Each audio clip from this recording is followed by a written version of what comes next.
주요 뉴스입니다. 삼성그룹이 3년간 180조 원을 투자하고 일자리 4만 개를 만들겠다고 밝혔습니다. 단일 그룹으로는 역대 최대 규모로 신산업 육성에 집중한다는 계획입니다.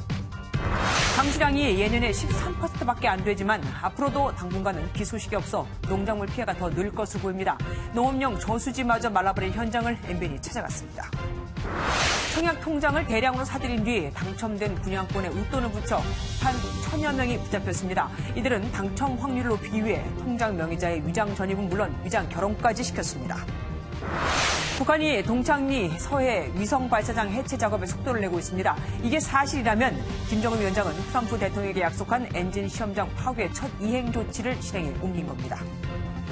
드루킹 특검이 김경수 경남지사를 내일 다시 소환 조사합니다. 특검은 한 차례 구속영장이 기각된 드루킹의 최측근 노모 변호사에 대한 영장도 다시 청구했습니다. 이낙연 국무총리가 BMW 사태에 안일한 대응을 질타한 지 하루 만에 국토교통부가 보완 대책을 내놨습니다. 일부 차량에 대한 운행 정지 명령도 검토하겠다고 밝혀 차주들의 강한 반발이 예상됩니다.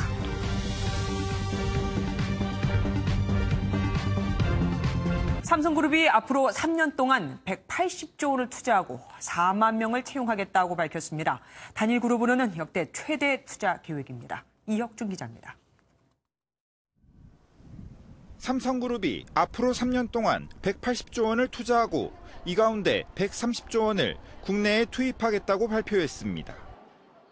주력 투자 분야는 4대 미래 성장 사업으로 꼽은 인공지능과 5G, 바이오, 반도체 중심 전장 부품입니다. 특히 주력인 반도체는 평택 캠퍼스를 포함해 국내 생산 거점을 중심으로 투자를 확대할 방침입니다. 단일 그룹으론 역대 최대 규모로 삼성 측은 이번 투자로 70만 명에 달하는 고용 유발 효과를 기대하고 있습니다.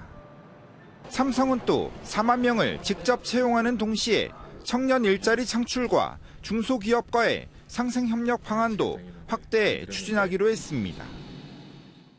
경제 활성화와 미래 성장 기반 구축을 위해 삼성이 가장 잘할 수 있고 또 효과면에서 검증된 프로그램들을 중심으로 꾸준히 실행하겠습니다.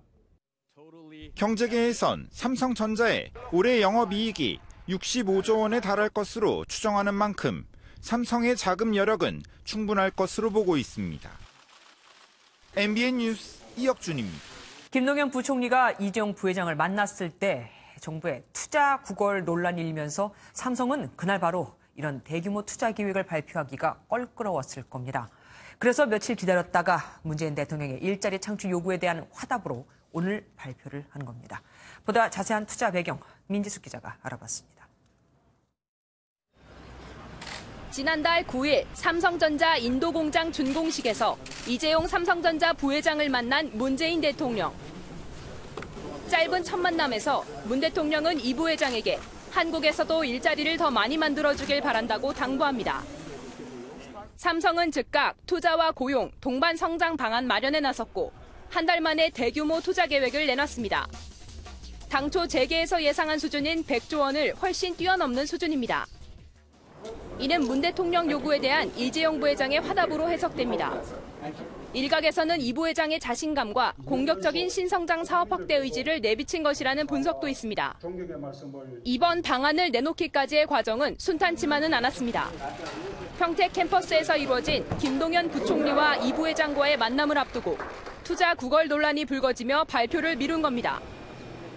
금년에 제가 18만 개로 일자리 숫자를 줄였습니다. 20만 개, 25만 개 나오면 뭔들 못하겠습니까? 제가 광화문 한복판에서 춤이라도 추겠습니다.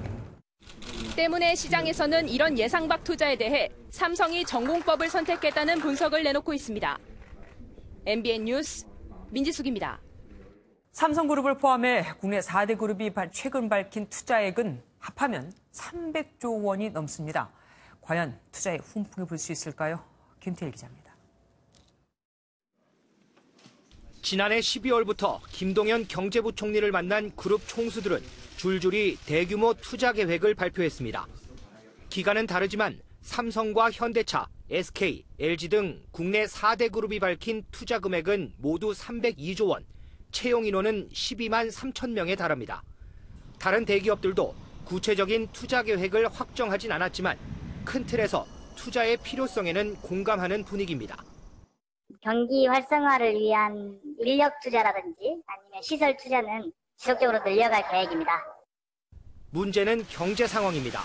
대규모 투자를 결정하기에는 지금의 경제 상황의 불확실성이 너무 크기 때문입니다. 구체적으로 얼마를 투자할지 그리고 몇 명을 채용할지 이런 데 계획을 수립하는 것은 아직까지 여전히 어려움이 있습니다. 하지만 이를 계기로 사업계 전반에 투자에 대한 홍풍이 불기를 그렇게 바라고 있습니다. 일부에서는 각종 규제 철폐나 세제 지원책 없이 일자리 창출이라는 기조하에 기업들을 압박한다는 볼멘 소리도 나옵니다.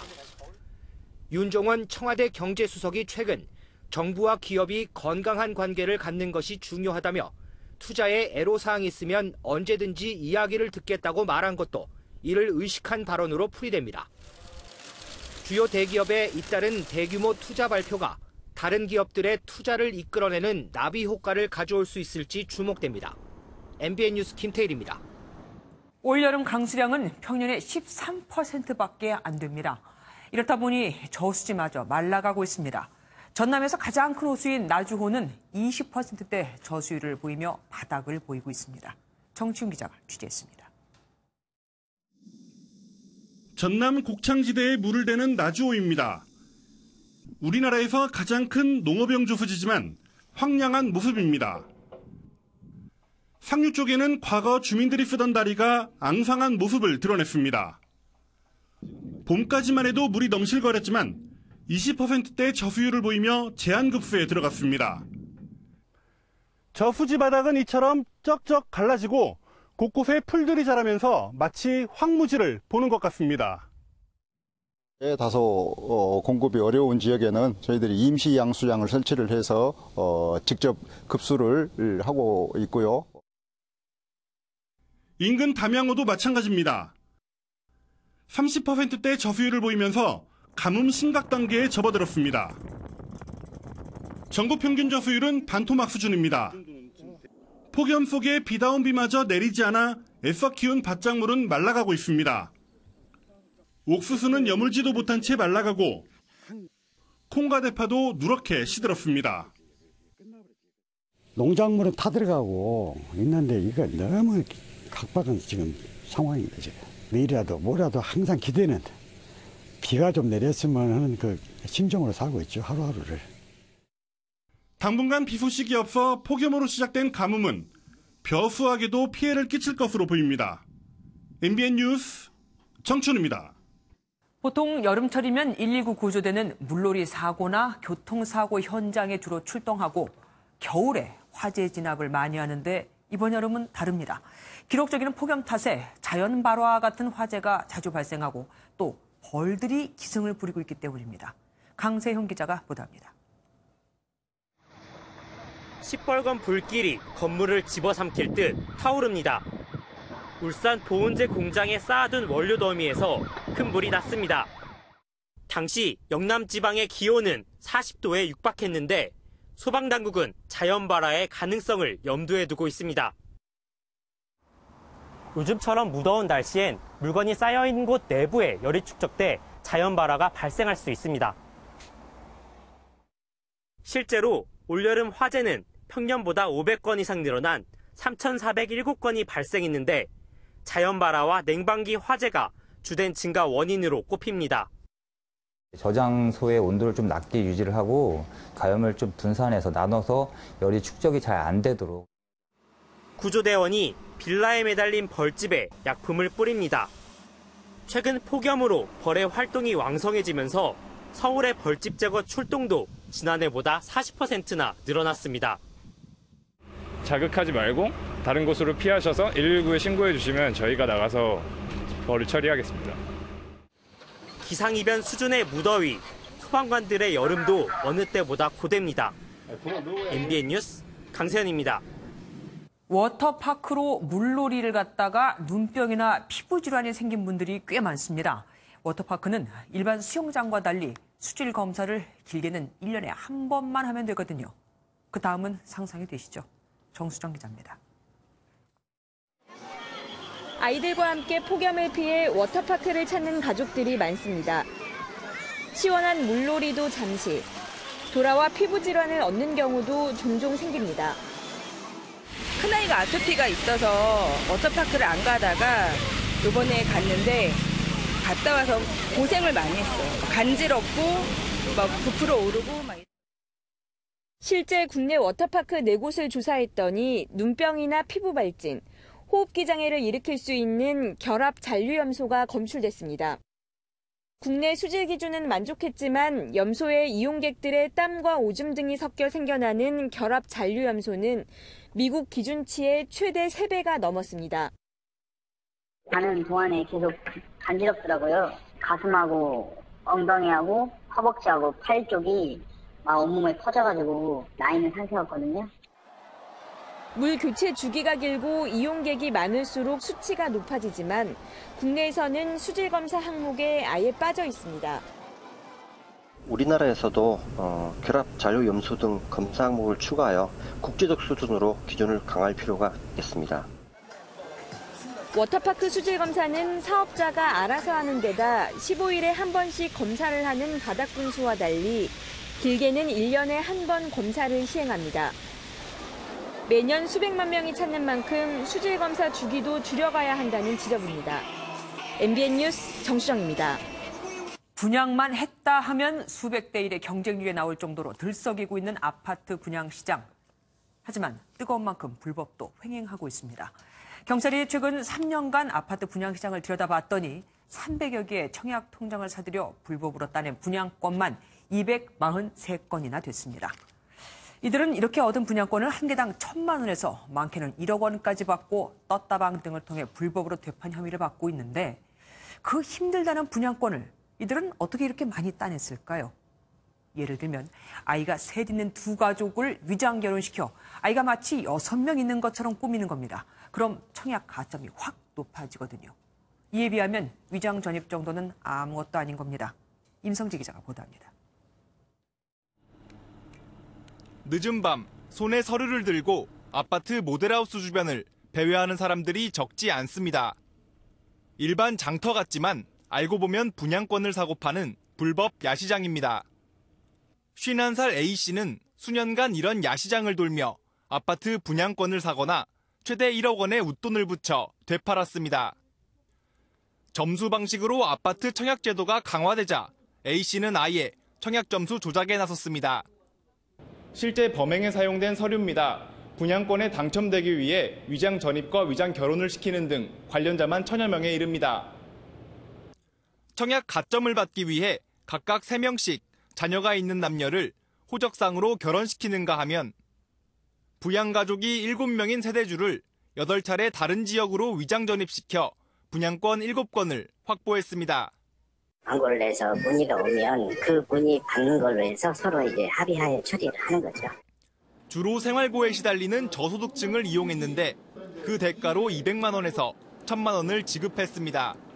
아파트 거래 시 매도자가 매수자한테 받고 판매하는 프리미엄이 그 가격 상승의 주범으로. 경찰은 청약 가점 조작이 더 있을 것으로 보고 분양권 시장 전반으로 수사를 확대할 방침입니다. MBN 뉴스 임성재입니다. 청약 시장에서 이처럼 불법이 횡행하는 건 그만큼 당첨만 되면 큰 이익을 보기 때문입니다.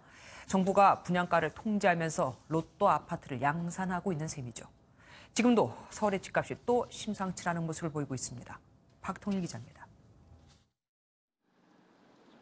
지난달 서울 대치동 음마아파트 76제곱미터 매물은 16억 7천만 원에 거래됐습니다. 연이은 부동산 대책에 2억 원가량 떨어졌다가 올해 초 가격을 다시 회복한 겁니다. 강남뿐만이 아닙니다. 은평구와 관악구 등 그간 소외됐던 지역까지 연일 신고가를 경신하며 집값 상승세가 서울 전역으로 옮겨붙는 모양새입니다. 순위가 계속 올랐어요. 자금장수 대기손님은 지금 몇 분 계시나요? 정확하게 한 4분, 5분 정도. 여름 비수기, 예상치 못한 가격 상승에는 매물 부족 현상이 한몫하고 있다는 지적이 나옵니다. 정부의 양도세 중과와 임대사업자 활성화 정책에 집주인들이 매물을 내놓지 않고 건설사들도 불확실성이 커지면서 신규 공급을 꺼리고 있기 때문입니다. 간간히 나오는 물건이 비싸게 팔리고 이러한 집값 오름세가 다시 매물 부족으로 이어지는 악순환이 반복되는 겁니다. 시중에 공급되는 매물이 적다 보니까 한두 건 비싸게 팔리면은 가격이 껑충 뛰는 시장 왜곡 현상이 나타나고 있습니다. 정부는 투기 지역 추가 지정 등 규제안을 내놓을 태세지만 실효성에 대한 의문은 갈수록 커지고 있습니다. MBN 뉴스 박통일입니다. 북한의 서해 위성 발사장이 조금씩 해체되고 있는 듯합니다. 미사일 발사대와 엔진 시험대 모두가 허물어지는 모습이 포착됐거든요. 북한은 북미 회담 때 한 약속을 자기들이 지켰으니 미국도 빨리 행동에 나서라고 요구할 듯 싶습니다. 주진희 기자입니다.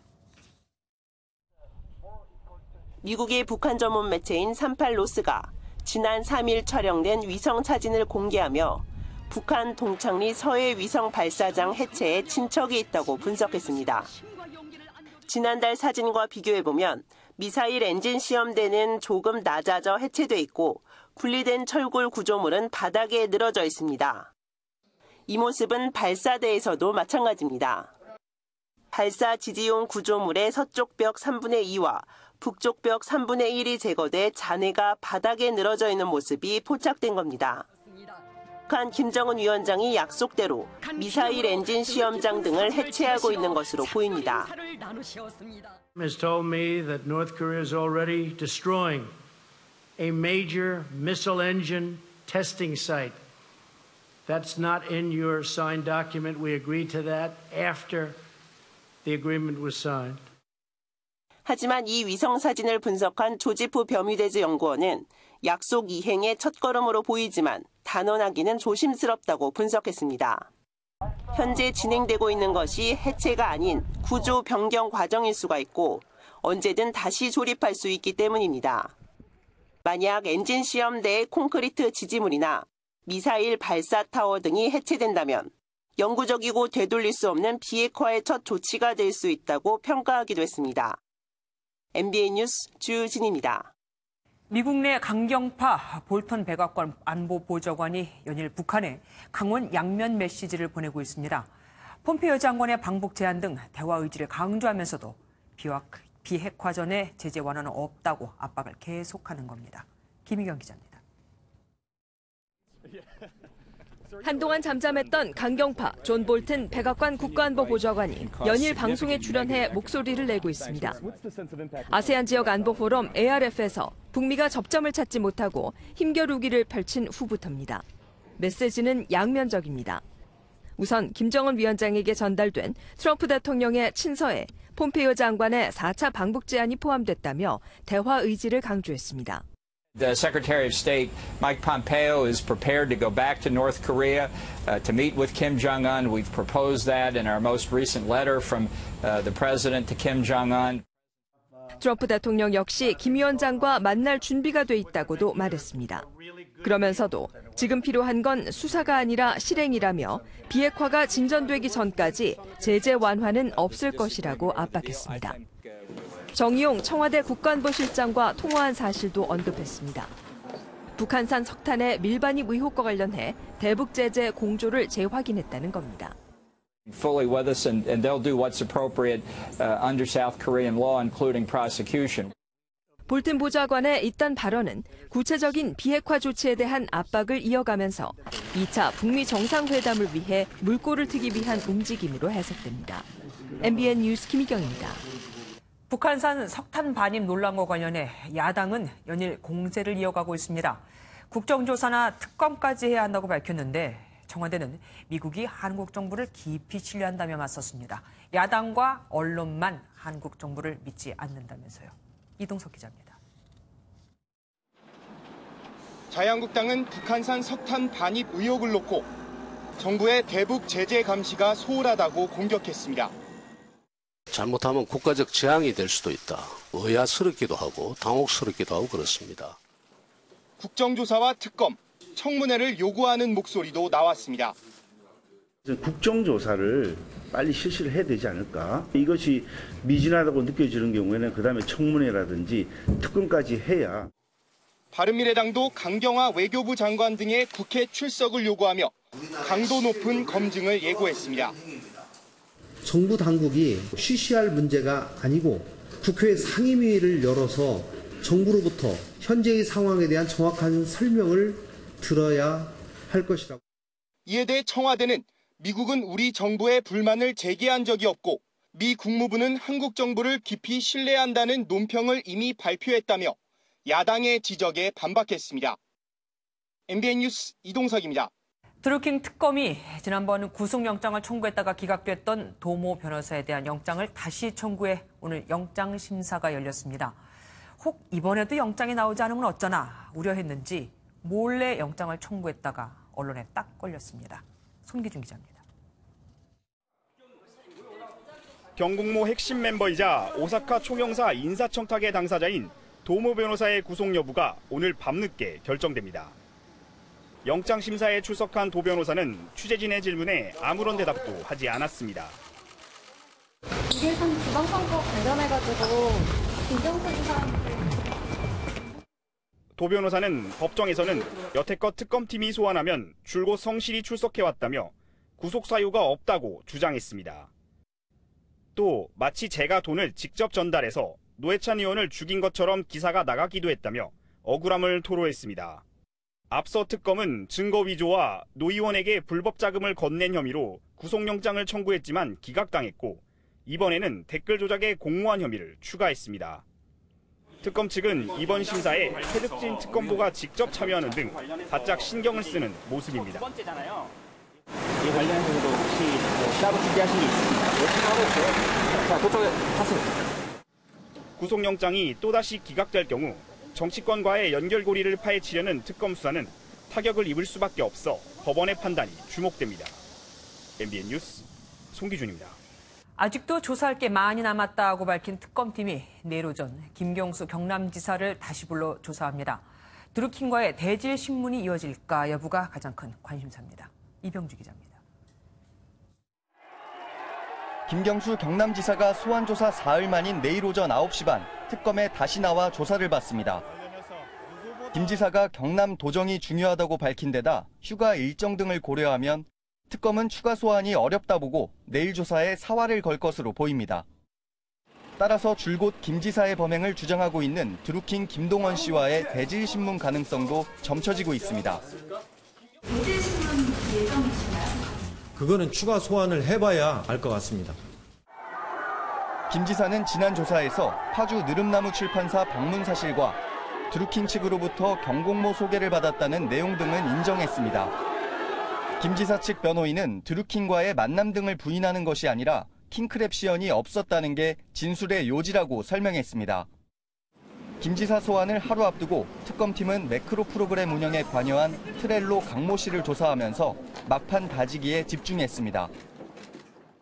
1차 수사 기간이 20일도 채 남지 않은 가운데 특검팀은 청와대 송인배, 백원우 비서관에 대한 소환 조사도 검토 중이라고 밝혔습니다. MBN 뉴스 이병주입니다. 국토부가 BMW 화재 사고 원인을 10개월 뒤에나 정확히 알 수 있다고 해서 국민의 불안이 컸었는데 결국 장관이 나서서 올해 안에 마무리하겠다고 약속했습니다. 그러면서 다른 문제가 발생하면 강제 리콜을 명하겠다는 뜻도 밝혔습니다. 신동규 기자입니다. 휴가 복귀 첫 일정으로 BMW 화재 원인을 조사 중인 자동차 안전연구원을 찾은 김현미 장관.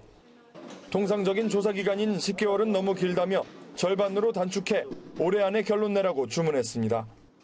BMW 자료에만 의지하지 말고 자체 조사도 병행해 다른 사고 원인이 발견되면 강제 리콜도 명령하기로 했습니다.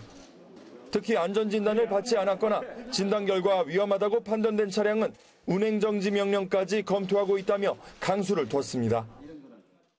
이미 큰 불편을 겪고 계신 것을 잘 알고 있습니다. 그러나 공공장소에서 예기치 못한 차량 화재는 더 큰 사고로 이어질 수 있습니다. 김 장관은 독일에서 한국 자동차가 불이 났다면 어땠겠느냐며 BMW 본사에 역지사지로 책임 있는 모습을 보일 걸 촉구했습니다. MBN 뉴스 신동규입니다. 이처럼 정부가 강제 운행 정지라는 초유의 카드까지 꺼내들자 일반 시민들은 반겼지만 해당 BMW 차량 소유주들은 크게 반발하고 있습니다. 대차도 힘든데 차를 타지 말라고 하면 정부가 택시비를 주겠다는 거냐 이겁니다. 정주영 기자입니다. 차량 운행을 강제적으로 막을 수 있는 권한은 정부가 아니라 지방자치단체에 있습니다. 현행법상 안전운행에 지장이 있는 차량에 대해 지자체장이 운행 정지를 명령할 수 있기 때문입니다. 정부는 그래서 운행 정지를 시행한다면 각 지자체에 협조를 구할 예정입니다. 현 BM 섣불료 사태에 적용하기가 굉장히 어렵다고 판단을 했었고 국민의 안전이 가장 중요합니다. 그래서 하지만 리콜 대상 10만 6천여 대 가운데 안전진단을 받은 차량은 절반도 안 됩니다. BMW가 오는 20일부터 리콜에 나설 계획이어서 당장 15일부터 시행된다면 안전진단을 받지 않은 차량은 최소 닷새에서 수개월 동안 발이 묶이게 됩니다.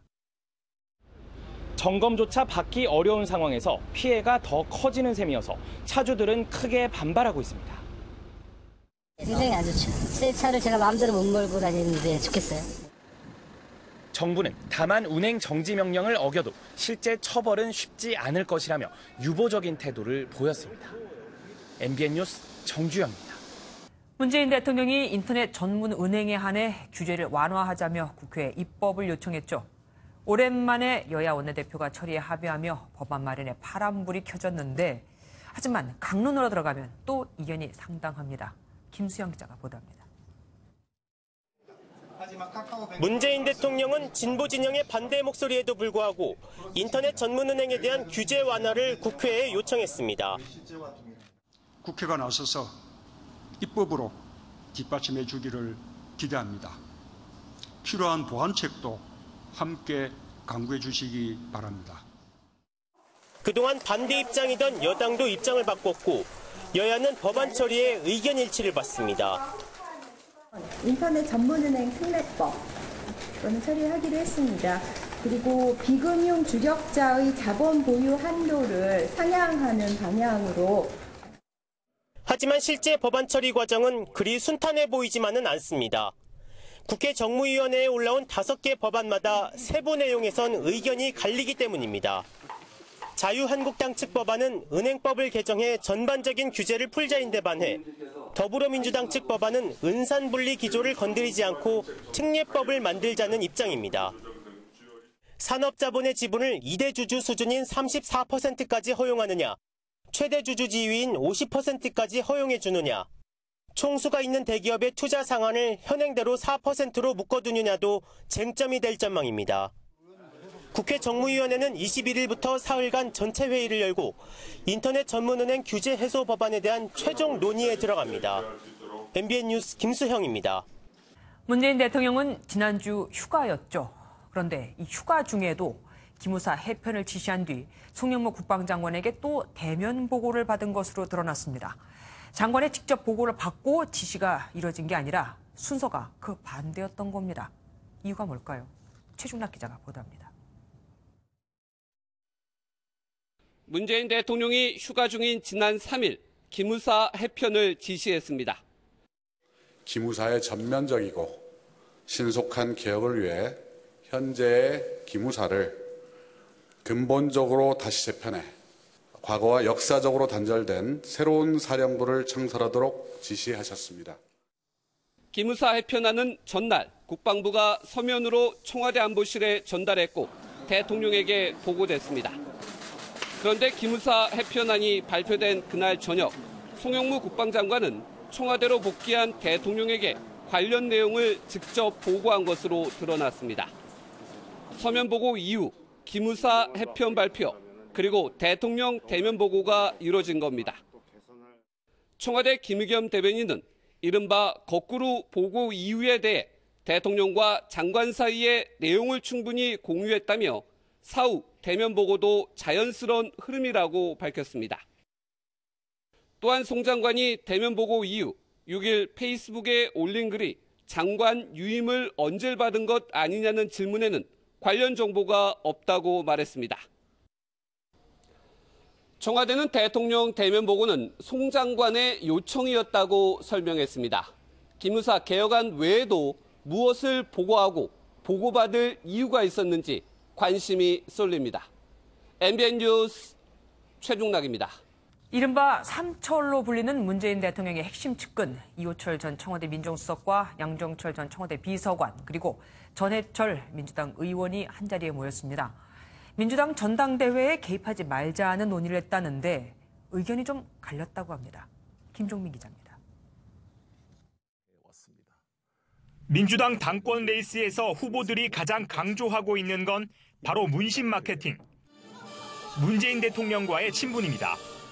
문재인 대통령의 중간 선대반보다도 온몸을 다해 뛰었습니다. 제 정치 인생의 마지막 소임으로 문재인 대통령과 보람을 함께 하겠습니다. 문 대통령의 핵심 측근이 자신을 돕고 있다고 유세하기도 합니다. 전해철 후보 진영에서 우리 당 의원들 한 30여 명이 함께 참여해서 활발한 토론을 거쳐서 저한테 줬던 의견을 제가 좀 더 강화시켰고.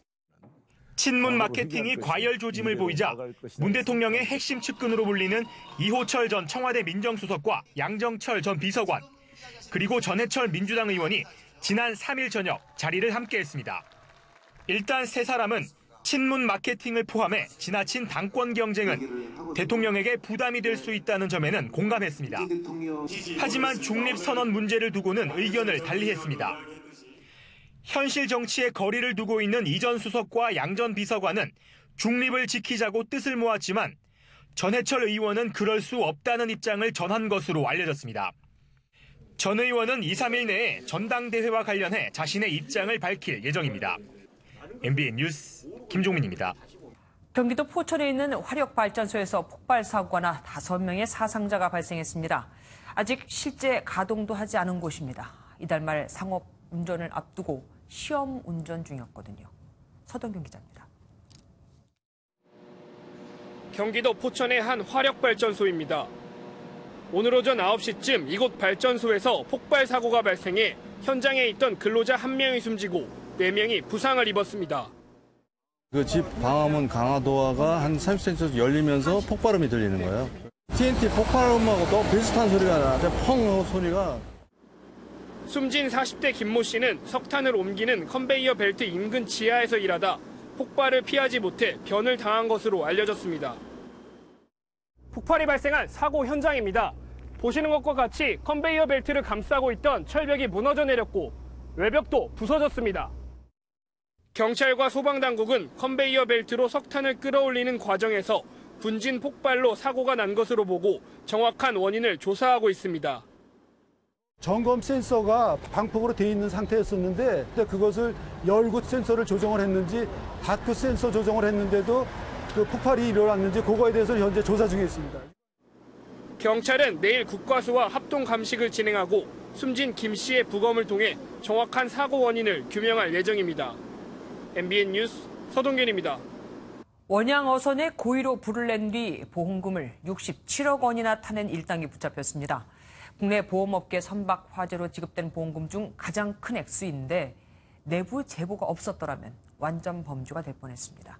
조희로 기자입니다. 4,000톤급 원양어선에서 뿜어져 나온 연기가 하늘을 가득 메웠습니다. 연신 물을 뿌려보지만 불은 꺼질 줄을 모릅니다. 엿새 동안 지속된 이 화재가 알고 보니 보험금을 노린 선박업체 대표의 계획 범죄로 밝혀졌습니다. 이들은 2013년 매입한 선박이 매년 6억 원의 적자를 기록하자 누전으로 가장해 불을 내고 보험금을 타내기로 모의했습니다.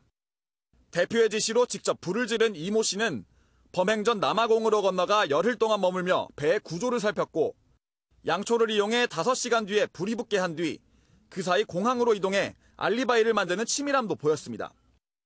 양초 3개를 한 묶음으로 만들고 양초가 다 타들어간 5시간 후에 불이 나게 하였습니다. 해당 업체에 지급된 보험금은 67억 원으로 선박 화재 보험금으로는 국내 최대 규모였습니다. 완전 범죄를 꿈꾸던 이들은 방화 가능성을 의심하던 보험사가 내부 제보를 받고 경찰에 수사를 의뢰하면서 1년 반 만에 덜미를 잡혔습니다. 경찰은 선박업체 대표 일당을 현주 건조물 방화 혐의 등으로 입건해 사건을 검찰로 넘겼습니다. MBN 뉴스 조희로입니다. 미국은 3만여 개 품목의 약을 슈퍼마켓에서도 판매하고 있습니다. 허가약을 품목으로 정하지 않고 성분으로 정하고 있거든요. 이수아 기자가 취재했습니다. 진통 해열제와 파스 등 각종 상비약이 편의점에 진열돼 있습니다. 점주에게 물어보니 약국이 닫는 심야 시간에 주로 손님이 찾는다고 말합니다. 밤에, 응? 또 일요일 이런 때? 많이 있어요. 소화제 타미는 같은 거 많이 나가요. 약사들은 편의점 상비약의 오남용으로 인한 부작용을 지적합니다. 편의점용은 모르겠네요. 하루에 이제 4g 이상 먹었을 때 간장애가 있어요. 어쩔 수 없지 않느냐는 의견도 있습니다. 쉽죠. 근데 결국에는 그런 흐름으로 가지 않겠냐라고 생각하시는데 더 많을 것 같아요. 대부분 선진국에서는 이미 약국이 아닌 곳에서 광범위한 의약품 판매가 이루어지고 있습니다. 미국에서는 비처방약 중 부작용이 거의 없는 것으로 확인된 3만여 품목의 상비약을 일반 슈퍼나 편의점에서 판매합니다. 일본은 현재 2천여 개 품목을 10,000개로 늘리는 방안을 검토 중입니다. 1년 넘게 계속된 편의점 상비약 품목 조정 논의는 10명으로 구성된 편의점 상비약 지정심의위원회에서 표류하고 있습니다. MBN 뉴스 이수아입니다. 국회의원 38명이 피감기관 돈으로 해외 출장을 다녀온 것에 대해 논란이 커지자 국회가 공식 입장을 내놨습니다. 문제없는 출장이다, 놀러간 게 아니다 하면서도 명단도 일정도 모두 공개할 수 없다고 합니다. 박유영 기자입니다. 국회는 일단 비용을 댄 피감기관들의 내부 조사 결과를 기다리겠다는 입장입니다. 피감기관 조사에서 위법성이 드러난 의원들에 대해서만 윤리특위에 넘기겠다는 겁니다. 하지만 이마저도 말로만 그칠 가능성이 큽니다. 제가 볼 때는 해당 기관들이 자기네들이 잘못했다라고 판단하기가 그 가능성이 그렇게 높지 않고 그러거든요. 의원들에 대한 조사는커녕 의원 명단과 출장 일정 공개는 아예 생각도 않고 있습니다. 국회는 이것에 대해서 조사할 권한이 없어요. 또 명단이나 이런 것들을 공개하거나 밝힐 그렇게 되면은 그 관련 법에 위반이 된다고 합니다. 하지만 비공개 근거로 제시한 공공기관의 정보공개법을 보면 국회 주장은 설득력이 떨어집니다. 법은 예산 집행 등 행정 감시에 필요한 정보는 적극 공개하도록 돼 있고 국가 이익을 해칠 때처럼 특수한 경우에만 비공개할 수 있다고 규정했습니다. 최소한 일정은 공개해야 될 것 같고요. 과연 국회의원이 우리 혈세를 적절하게 사용했는지 밝혀야 될 의미가 있다고 생각하고요. 이런 가운데 국회는 국회의원들 해외 출장의 적절성을 판단할 심사위원회가 여야 의원들로만 구성돼 있어 셀프 심사란 논란이 일자 뒤늦게 외부 인사를 포함시키겠다고 밝혔습니다. MBN 뉴스 박영입니다.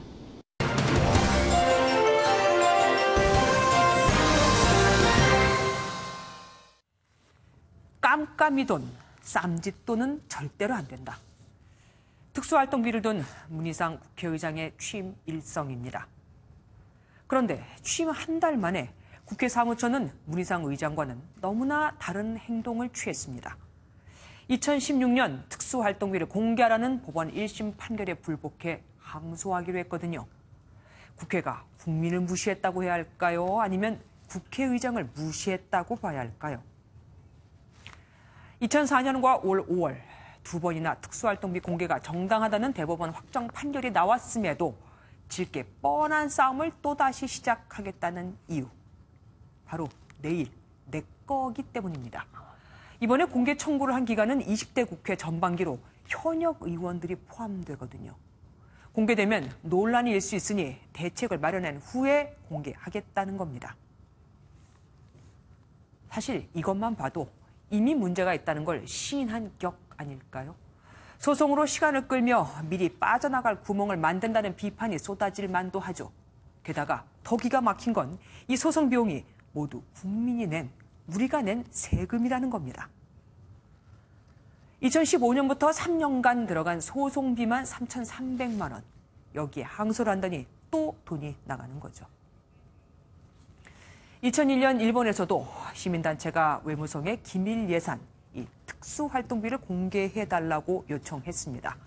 외무성은 이를 거부했고 끝내 소송으로 이어졌죠. 결국 대사관 파티와 접대비 등의 이 특수활동비가 쓰인 게 확인돼 외무성은 다음해 특수활동비 예산 15%를 삭감당했습니다. 특수활동비는 기밀 유지가 요구되는 정보와 사건 수사, 이에 준한 국정수행 활동에 필요한 경비로 그 내역이 공개되지 않는 말 그대로 특수하게 쓰이는 돈입니다. 가족 생활비에 아들 유학 자금 또는 후배들 격려금이나 민간인은 사찰하는 비용이 아닙니다. 오늘 여야 원내대표들이 모여 특수활동비 대책을 논의했습니다.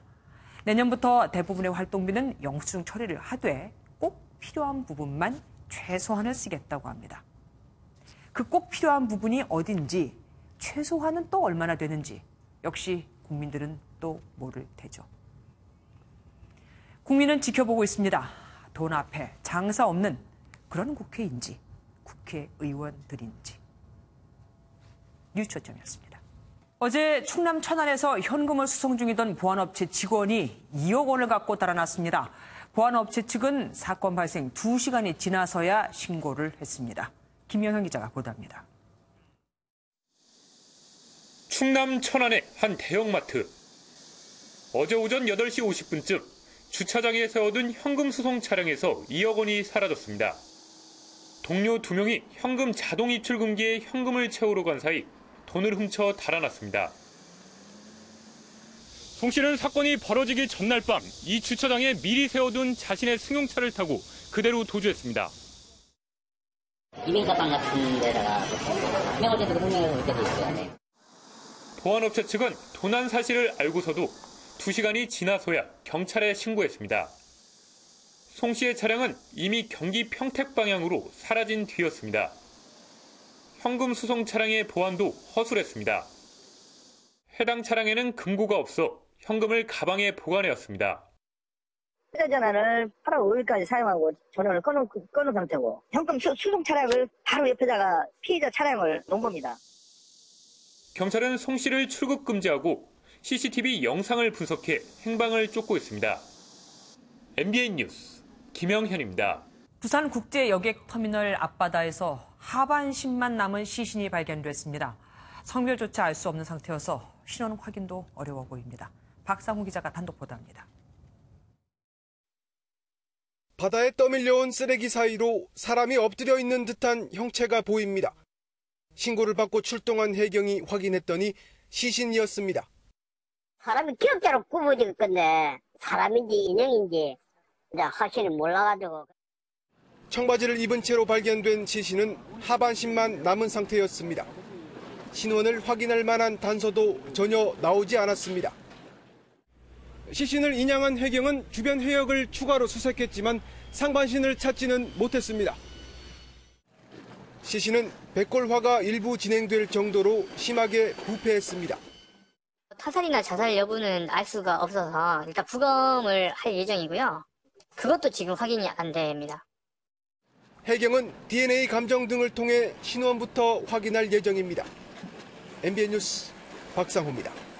참치는 한 마리에 수십만 원을 호가하는 최고급 어종입니다. 수온이 높아지면서 동해안에 참치떼가 몰려들고 있지만 어민들은 이 참치를 잡아도 그냥 바다에 버려야 합니다. 심우영 기자가 이유를 알아봤습니다. 어둠이 채 거치지 않은 새벽. 어선 한 척이 바다에 쳐놓은 그물을 끌어올리자 1m가 넘는 참치 수백 마리가 갑판에 나뒹굽니다. 어쩐 일인지 어민들은 한 마리에 수십만 원이 나가는 참치를 바다에 던져버립니다. 4치 버리면 얼마고? 2억이요. 버려야 돼요. 2시간 바다 버리는데. 이른 새벽 조업에 나섰던 배들이 모이는 영덕 강구항의 어판장인데요. 이 간간히 고등어나 오징어를 실은 배들만 보일 뿐 이곳 어디에도 참치의 모습은 보이지 않습니다. 어자원 보호 국제협약에 따라 올해 어획량 쿼터를 소진해 참치는 지난 3월부터 조업이 금지됐습니다.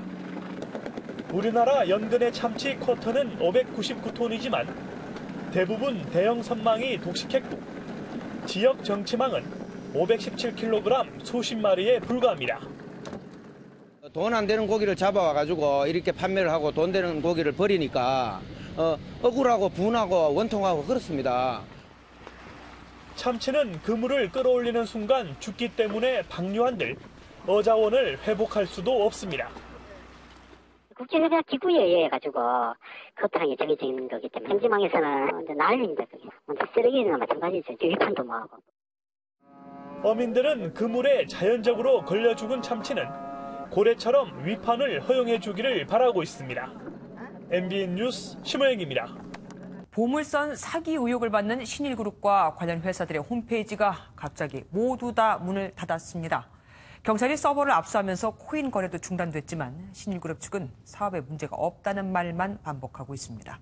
조창훈 기자입니다. 침몰한 러시아 군함 돈스코이오 인양을 내걸고 투자를 받아온 신일그룹 홈페이지가 먹통이 됐습니다. 배에 실린 150조 원대 금이 담보라며 가상화폐를 발행한 싱가포르 신일그룹의 홈페이지 역시 마찬가지입니다. 투자자 모집 창구로 쓰였던 홈페이지와 앱이 문을 닫은 건 어제 실시된 경찰의 압수수색 때문입니다. 경찰은 서버 압수 사실을 확인하면서 증거자료 확보와 추가 피해를 막기 위한 조치라고 밝혔습니다. 그런데도 신일 측은 압수수색이 아니라 서버 이전으로 먹통이 됐고 다시 안정적 서비스를 제공할 것이라고 해명했습니다. 하지만 복구의 정의를 묻는 취재진의 질문에 명확한 답을 내놓지 못했고 가상화폐 거래도 현재로선 불가능하다고 시인했습니다. 해외에 있는 신일그룹 전 회장 류모 씨의 투자금 유용 의혹도 불거졌습니다. 류 씨가 투자금 일부를 회사 관계자의 변호사 비용이나 지인의 생활비 등으로 썼다는 겁니다. 이들이 투자자들로부터 모집한 돈은 500억 원에서 600억 원 규모로 파악되고 있습니다. 경찰은 인터폴 적색 수배가 내려진 류 씨의 신병 확보에 힘을 쏟는 한편 기자 추적을 통한 자금 흐름 파악에도 속도를 내고 있습니다. MBN 뉴스 조창훈입니다. 본인의 금융거래 내역을 한 번에 파악하는 내 계좌 한눈에 서비스 대상이 내일부터 저축은행 계좌로 확대됩니다. 금융감독원은 79개 저축은행에 1년 이상 거래가 없는 미사용 계좌가 380만 개, 잔액은 1,481억 원에 달한다며 금융소비자 정보 포털 파인에 접속해달라고 당부했습니다. 안녕하십니까. 스포츠 뉴스입니다. 자카르타 팔렘방 아시안게임이 오늘로 꼭 열흘 앞으로 다가왔는데요. 기존 겨루기에 새로 품새가 추가된 태권도는 10개 이상의 금메달을 따내 종주국의 위상을 드높이겠다는 각오입니다. 구경호 기자입니다.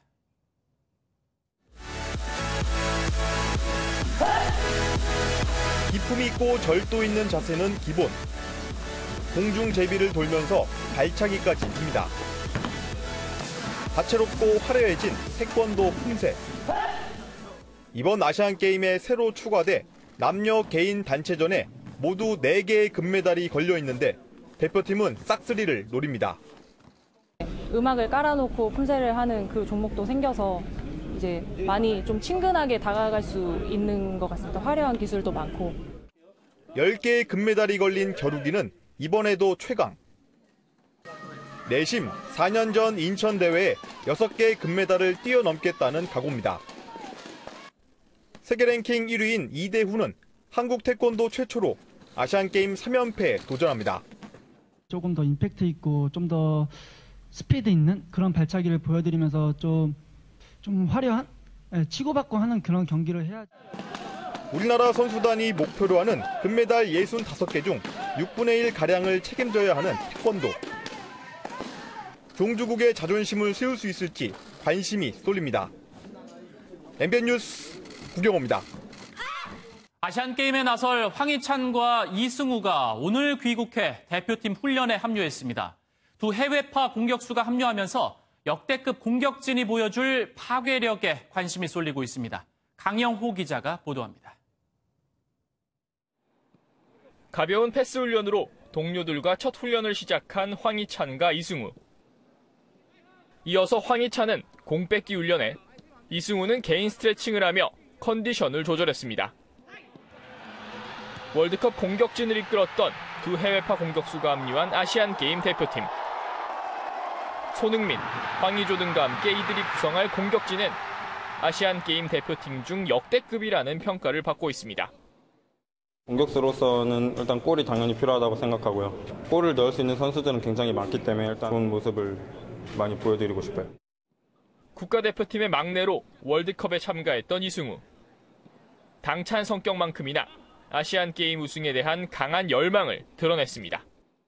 변명이나 핑계를 대고 싶지 않기 때문에 잔디라든지 컨디션이라든지 잘 준비해서 저희가 잘 이겨내야 할 것 같아요.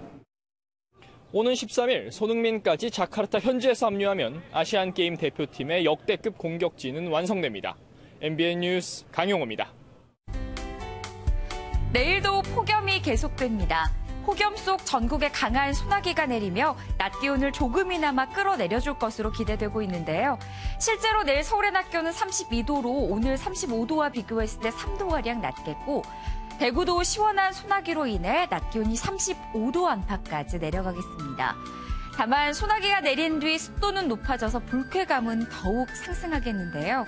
따라서 우리가 실제로 몸으로 느끼는 체감더위는 여전할 것으로 보입니다. 내일 전국에 내리는 비의 양은 10에서 60mm 안팎이 예상되지만 경기 북부와 강원 영서 북부, 산간과 경북 북부 지역에는 100mm 이상의 비가 좁은 지역에 집중될 수 있겠습니다. 특보가 내려질 수준의 매우 강한 비가 예상돼 주의가 필요하겠습니다. 중부지방 특히 서울은 내일 출근 시간대에 소나기가 내릴 수 있어서 우산을 꼭 챙기셔야겠습니다. 남부지방 광주의 아침 최저기온 26도, 한낮에는 36도를 기록하겠습니다. 동해안 지역 비로 인해 갑자기 계곡물이 불어날 수 있어서 피서객들은 유의하시기 바랍니다. 이 폭염은 다음 주까지도 계속될 전망입니다. 날씨였습니다. 뉴스팔이 선정한 이한장의 사진입니다. 폭염 속에서 화마와 싸운 뒤 늦은 식사를 위해 소방대원이 주문한 배달 음식에 이런 글씨가 적혀 있습니다. 119는 사랑입니다. 화이팅 하세요. 이 소방관은 밥을 시켰는데 감동이 배달 왔다며 SNS에 사진을 올렸고 또 다른 소방관도 자신에게 배달된 치킨과 감동 메모로 화답했습니다. 먹지 않아도 배부르다는 말, 이럴 때 쓰는구나 싶죠. 날씨는 더워도 세상은 따뜻하다는 댓글도 참 공감이 됩니다. 뉴스파 여기서 마치겠습니다. 함께해 주신 여러분 고맙습니다.